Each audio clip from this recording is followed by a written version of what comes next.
Despite that, Lucid fans would like to disagree for very dumb reasons or lack of logic.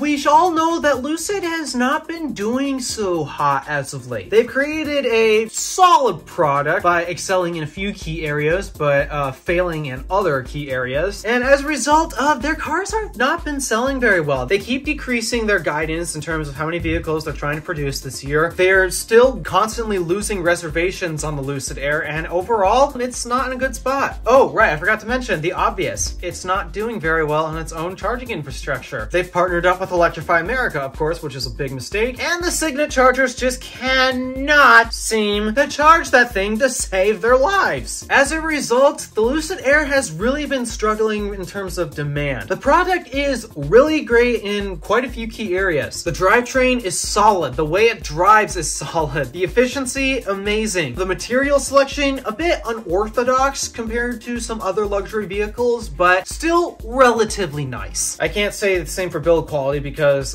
the inside build quality is pretty good. The exterior build quality, on the other hand, still room for improvement, Lucid. And then, of course, we all know the whole deal about the charging. Its curve is just not great, and the network that it has partnered up with just sucks so much to the point where it's pretty much deal-breaking in terms of owning the car. And so we know that Lucid has been trying to market their way around these issues, especially the charging issues. They're saying, well, just charge at home. Then what's the point of being able to charge at 350 kilowatts if the only place you can charge it is at your house? You should be able to take it to public infrastructure. You should be able to take it on road trips, long distance road trips that exceed the range of the Lucid Air. Range isn't everything, guys. Yeah, 500 miles, that's a distance, and if your destination happens to be within 500 miles, okay, I guess it works. But I don't think people buying that type of vehicle are doing less than 500-mile road trips. I'm pretty sure they're doing much longer distance trips, which will require them to stop at the DC fast charger, and that experience is just going to suck massively, and there's no way around it. And so with these issues out of the way, it's time to discuss how Lucid has finally actually properly addressed these issues. Let's begin.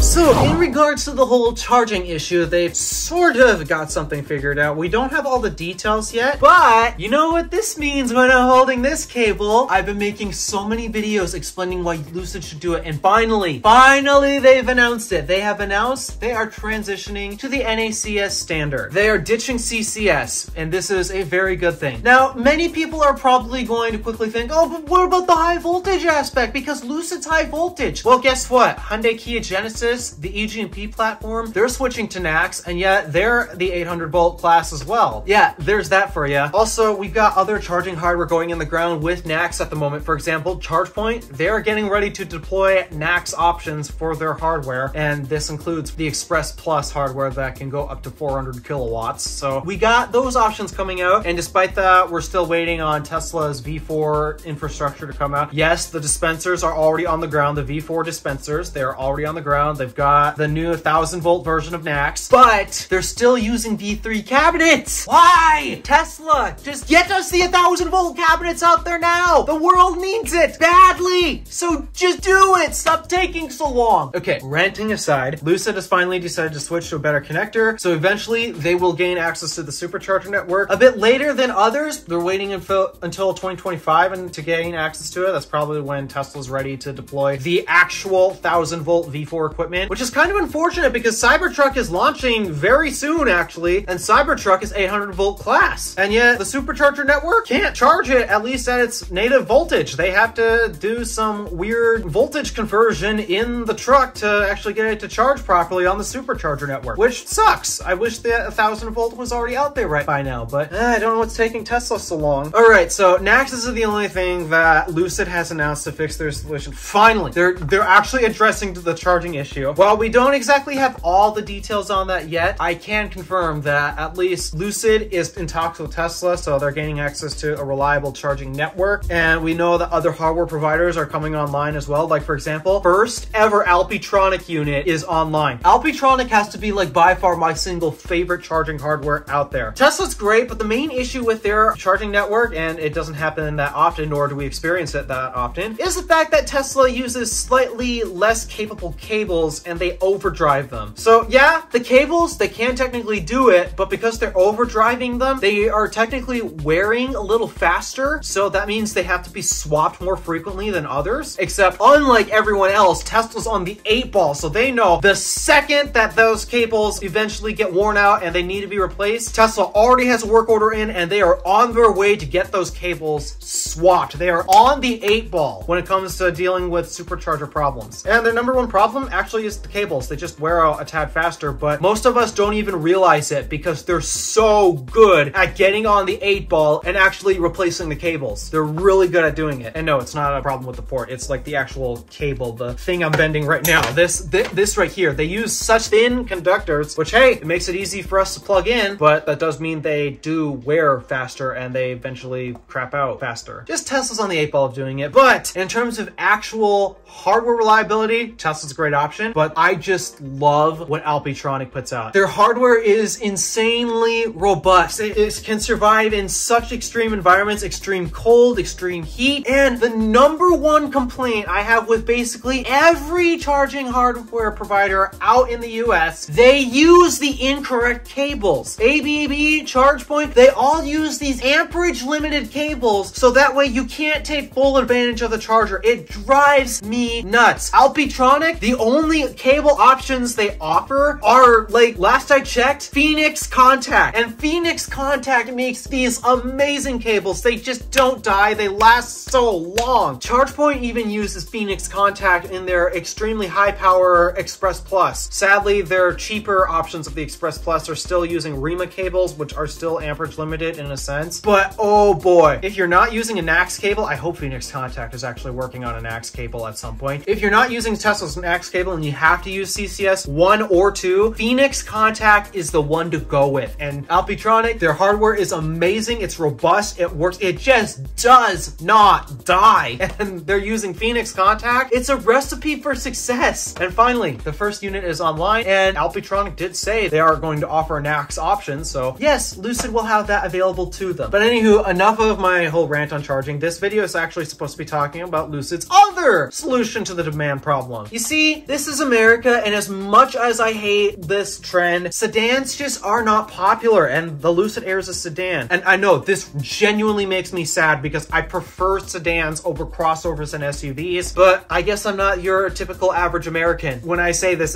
my opinion truly doesn't matter, unfortunately. And yeah, the Lucid Air, their first product that they've released to us, it's a sedan, and it's not that popular for very obvious reasons. So trying to sell an expensive sedan with these charging issues, no wonder why it's not selling well. So now Lucid has finally unveiled what, in my opinion, kind of appears to be their saving grace, if I'm being honest. The Lucid Gravity. They've teased us about it for so long. I don't understand why they're teasing it, like, and then they do this unveil but still barely tell us any specs other than the maximum range version you'll be able to get is around 440 miles, and the base price is going to be just a hair under $80,000, qualified for the tax credit, assuming that they're using proper battery cells, though I think they are. Last I checked, they're using the same 2170s that Tesla uses, I believe. Don't quote me on that. And let's just say the Lucid Gravity addresses quite a few issues with the Lucid Air, and it kind of cleans up the Lucid Air a lot. The biggest thing, it's an SUV. It's what America wants, despite how much I hate that that's what America wants. It also has 3 rows. There's not that many 3-row luxury electric crossovers out there right now. I mean, what we have for now, I believe it's the Tesla Model X, and you could consider the Rivian R1T. That's got a fairly nice interior for the price tag. Other than that, there's not really all that much. So Lucid's not entering this game. And here's the weird thing. Lucid somehow managed to make this about the size of a Model X, but it has more interior space than a Rivian R1S. Yes, I kid you not. This vehicle is smaller. Overall footprint is smaller than the Rivian R1S, but it has more interior space than the R1S. So that means they must have done a solid job packaging this thing. They've also done a few more refinements to the software. It kind of dynamically changes depending on how the car is being used at the moment. For example, when you're in park, you'll have a few extra menus that you can make use of, like open the trunk and such. You typically don't want to open the trunk while you're driving, but the second you put the car into drive, oh, that option disappears, because why would you open the trunk while driving? So yeah, it has dynamic button functionality of like that in the left corner of the display. Oh, speaking of the display, this is one of my favorite things about about it. They fixed the displays. I really haven't complained about this that much in the Lucid Air, and that's because for what it was fine, I guess. It wasn't bad, but I wouldn't necessarily call it my favorite display layout either. But oh boy, does the gravity fix the display issue that I've had with, well, the Lucid Air. Those 3 displays in the sweeping panel above the dashboard, it's now one solid touchscreen display. Even the gauge cluster is touchscreen to my surprise. I'm not too sure why, but okay. Yeah, it's now one elongated 34-inch display. No borders, nothing separating the displays from each other. It's seamless. And actually, from what I've seen so far, I think the bezels are thinner. And if you watch my gadgets channel, you know me and thinner bezels. I love thinner bezels. And then the other display, the vertical display that was in the center console area, I wasn't particularly a fan of it. And I just didn't like the way how it meshed with this extremely narrow horizontal display. And then you had this vertical, it didn't look right. But now they made the vertical display portrait, and oh boy, does it fix so much that was wrong with the orientations of the Air. It's fine in the Air, but it's just